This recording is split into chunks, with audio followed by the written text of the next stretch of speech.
최근 이슈를 알아보고 시사를 어렵지 않게 분석해 나갑니다. 다양한 시선으로 읽어보고 끌어내는 시간 뉴스리드.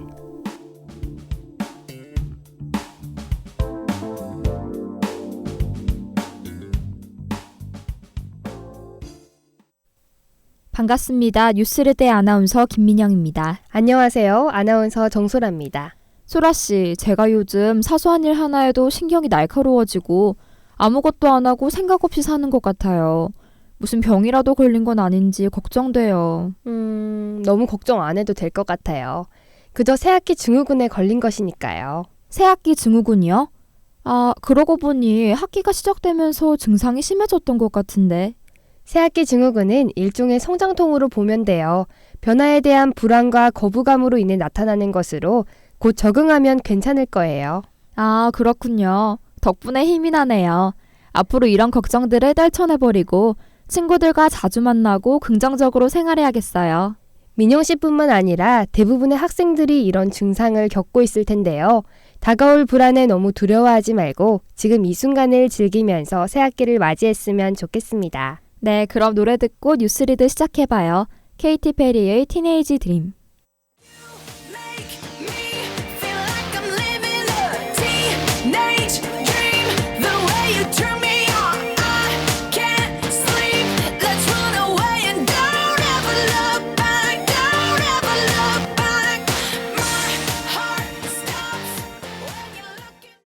민영 씨, 오늘은 어떤 주제로 이야기해 볼 건가요?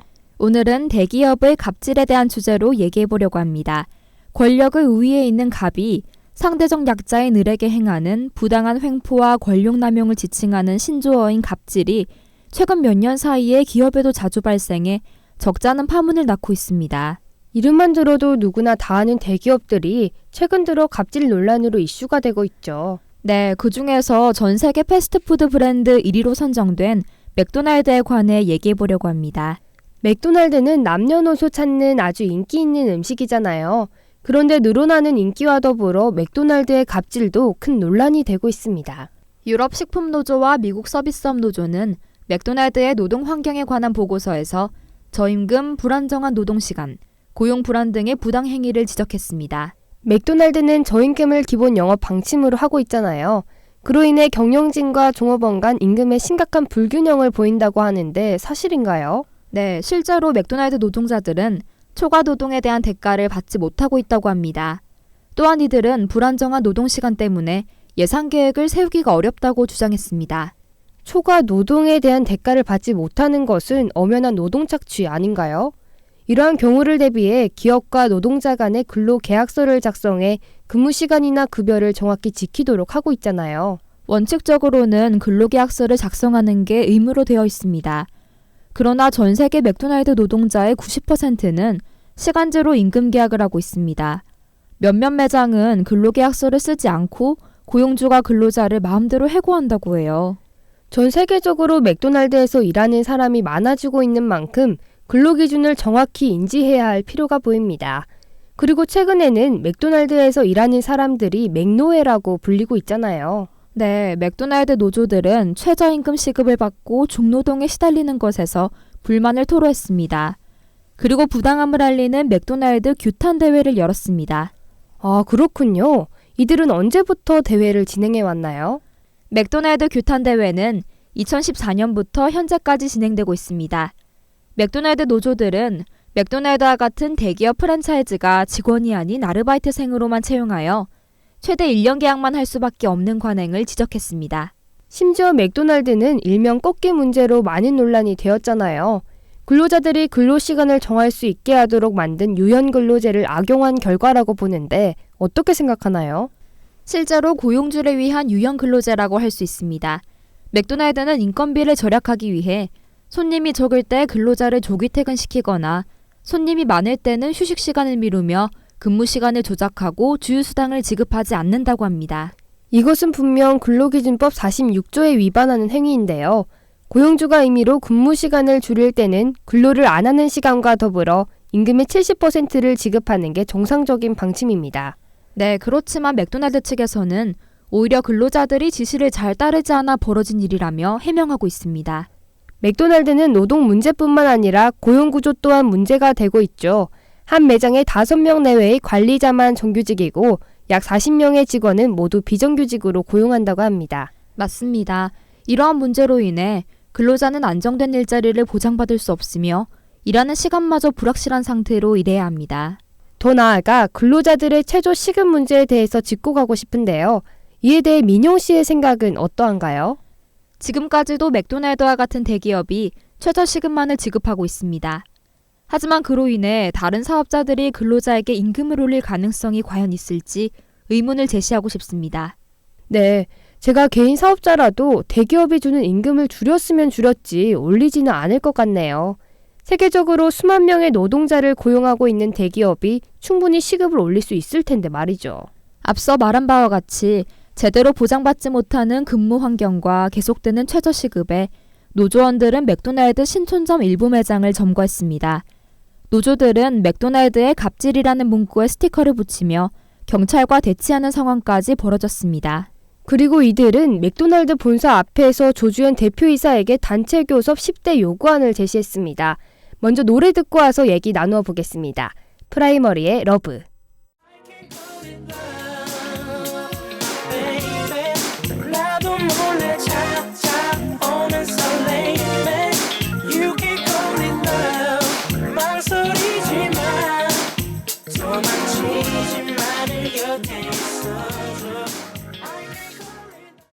노래 듣고 왔습니다. 민영 씨, 10대 요구안에 대한 자세한 설명 부탁합니다. 네, 10대 요구안에는 화상을 부르는 45초 햄버거 폐지, 죽음을 부르는 17분 30초 배달제 폐지, 하루 20분 준비시간 임금 지급 등이 포함되어 있습니다. 잘 이해가 가지 않는 부분이 있는데 햄버거를 45초 동안 만들 수 있나요? 보통 손을 씻는데 45초보다 더 오래 걸리는데 말이죠. 맥도날드의 정책은 45초 이내에 햄버거를 만드는 것입니다. 1분 20초 안에 주문부터 햄버거가 제공되어야 하는데요. 시간이 오버되면 화면에 빨간불이 들어와 매니저의 재촉을 받아야 한다고 합니다. 최소한의 시간에 바쁘게 만들어야 하니 사고가 나는 건 당연해 보입니다. 더군다나 빠른 시간 내에 배달해야 하는 맥도날드 배달원들의 안전 역시 위험한데요. 그렇습니다. 맥도날드 배달 주문 서비스인 맥딜리버리가 있습니다. 이것은 365일 24시간 전화와 온라인으로 주문할 수 있는데요. 지난해 맥도날드와 롯데리아 등의 패스트푸드사에서 30분 배달제라고 불리는 히트레이트 제도를 부활시켰습니다. 배달 직원별로 전체 주문 건수 중 배달을 30분 이내에 끝낸 비율을 보고하고 관리하는 시스템으로 운영되는 제도이죠. 배달에 드는 시간을 계산해 각 매장의 평가 기준으로 삼고 있잖아요. 맞습니다. 히트레이트는 매장 관리자들의 인사평가에 반영되어 배달원들은 조금만 늦어도 매장 관리자들의 압박을 받을 수밖에 없습니다. 주문이 밀려 배달이 늦어졌을 때 주문자들의 항의도 있을 것 같은데요. 네, 시간 책정이 끝나가는데 시간이 촉박해 배달원들은 대부분 과속운전을 하여 사고가 일어날 수밖에 없습니다. 얼마나 빨리 만들고 배달하는 것보다 사람의 안전이 더 중요하다는 생각이 듭니다. 그리고 최근 맥도날드 조수현 대표이사가 시그니처 버거를 도입해 논란이 일어나고 있죠. 맥도날드 신촌점에서 처음으로 판매되기 시작한 시그니처 버거는 20여 가지의 프리미엄 식재료를 사용하는데 고객이 원하는 재료만을 골라 주문할 수 있습니다. 그렇다면 근로자가 하는 일이 더 늘어나게 되는군요. 시그니처 버거가 들어오고 난 이후 근로 환경이 바뀌었나요? 예전과 똑같은 환경입니다. 맥도날드 근로자들은 노동 강도를 높이고 한정된 공간에 기계가 더 투입되어 산재 위험이 도사릴까 우려하고 있습니다. 근무 환경이 개선되지 않는 한 사고의 위험은 계속 일어날 텐데요. 네, 계속되는 맥도날드 노조들의 항의에도 맥도날드는 근거 없는 공격과 직원 및 고객을 위협하는 불법 시위라며 노조들의 세력 확장을 위해 맥도날드를 이용하고 있다고 반박했습니다. 전혀 무관한 일이라는 태도를 보이는군요. 책임 전가라는 말이 떠오르네요. 이러한 사태를 두고 프란치스코 교황은 부의 불평등이 모든 악의 근원이라며 가난을 가져오는 구조적 문제의 해결을 촉구했습니다. 무엇보다도 근로자들이 안전하게 일할 수 있는 환경이 개선되어야 할 것입니다. 언론에서 보도하는 맥도날드의 수익 창출보다는 근로자들과 타협할 수 있는 자세가 필요해 보입니다. 지금의 비정상적 노동 착취 구조가 노조들의 비난과 대기업의 갑질에 반대하는 여론이 모여 투명하게 바꾸는 데 도움이 될 것입니다. 네, 맥도날드 외에도 갑질에 관련한 또 다른 대기업에 관해 얘기 나눠봅시다. 먼저 노래 듣고 얘기 나눠보도록 해요. 원모 찬스의 널 생각해. 널 생각해 그래 널 생각해 바쁜 하루의 순간 그 순간도 네가 보여 모두 보여줄 순 없지만 조금은 너도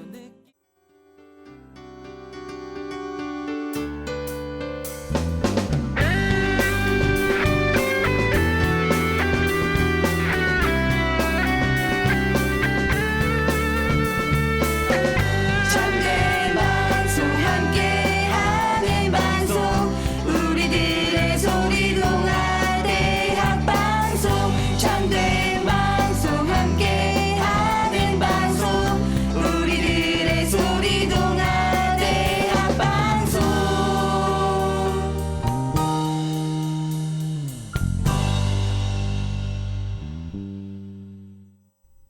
민영 씨, 앞서 이야기한 맥도날드 외에 어떤 대기업에서 갑질 논란이 일고 있나요? 네, 소셜 커머스의 갑질에 관해 얘기해보려고 합니다. 소셜 네트워크 서비스를 활용해 이루어지는 전자상거래인 소셜 커머스는 2010년부터 등장해 일반 판매보다 낮은 가격으로 상품을 구매할 수 있어 소비자들의 손길이 끊이질 않았습니다. 저도 주로 이용하고 있습니다. 요즘에는 숙박권이나 여행권 등 다양한 상품들로 소비자들에게 어필하고 있잖아요. 네, 소비자들의 인기에 힘입어 쿠팡이 국내 소셜커머스 업계 1위에 올랐죠. 반면 쿠팡 내부에서의 불만은 점점 커지고 있습니다. 쿠팡은 고객의 주문 후 24시간 이내에 자체 배송 인력인 쿠팡맨을 통해 상품을 전달하는 로켓 배송 서비스로 긍정적인 이미지로 알고 있는데요. 외부적으로 보이는 쿠팡맨은 연봉 4천만 원과 각종 보험 등의 복리후생으로 고객들에게 좋은 반응을 얻고 있습니다. 그러나 실제 쿠팡맨의 대우는 열악 그 자체였습니다. 쿠팡맨의 대우에 관해 구체적으로 설명해 주세요. 비정규직으로 일하는 쿠팡맨이 대다수였던 건가요? 그렇습니다. 쿠팡맨은 절차상 입사 6개월 이후에는 평가 결과에 따라 정규직으로 전환됩니다. 그러나 현실은 계약직으로 일하며 2년 이후에는 퇴직해야 하는 상황으로 극소수만 정직원이라고 합니다.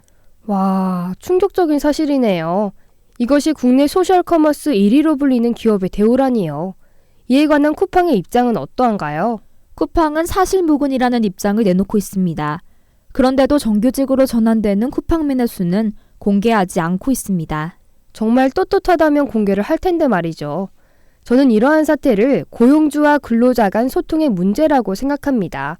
민용 씨는 어떻게 생각합니까? 저도 비슷한데요. 불만이 터져나오는 사태를 언론 보도를 통해 해결하겠다는 입장만 내세우고 정작 소통해서 같이 나아가야 할 사람들과는 대면을 안 하는 게 문제라고 생각합니다. 네, 부당한 측면들을 인정하고 서로가 합의하는 방향으로 나아가야 하는데 오히려 당당한 태도를 보이고 있어요. 진심으로 반성하지 않고 추후에 해결하겠다는 모호한 입장으로는 이러한 갑질 문화는 반복될 것입니다.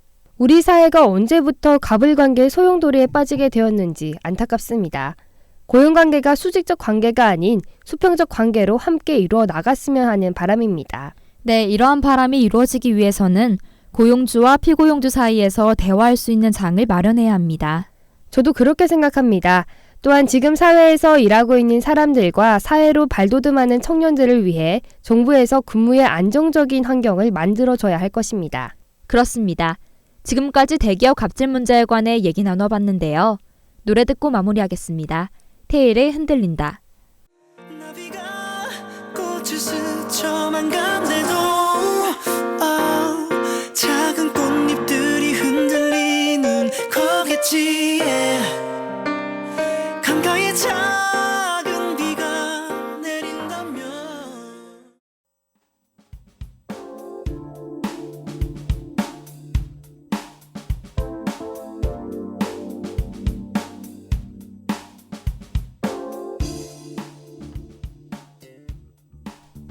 오늘 뉴스리드에서는 대기업의 갑질에 관해 얘기해봤습니다. 민용 씨, 오늘 어떠셨나요? 우리나라 대기업 갑질이 만연하게 일어난다는 생각이 들었습니다. 끊이지 않는 갑질 논란으로 기업은 국민의 신뢰를 점점 잃어가고 있습니다. 이러한 문제를 분명히 논의해서 바로잡아야 합니다. 네, 주로 갑질 논란은 대기업과 소규모 집단을 대상으로 일어나는데요. 갑질 문제를 해결할 수 있는 실질적인 대책이 나와야 한다고 봅니다. 가장 현실적인 방안으로는 물리적 강제력을 들 수 있겠는데요. 그러나 법적 처벌이 존재한다고 해서 강력 범죄가 계속 발생하는 것을 본다면 상대방과 동등한 주체로 여기는 의식 개선이 뒷받침해야 하지 않을까요? 이것으로 오늘의 뉴스리드 마치겠습니다. 다음 시간에는 더욱 깊이 있는 내용으로 찾아뵙겠습니다. 청취해주신 동아인 여러분 고맙습니다. 지금까지 기술의 윤희연 PD 수고하셨고요. 저는 뉴스리드의 제작을 맡은 아나운서 김민영이었습니다. 아나운서 정소라였습니다.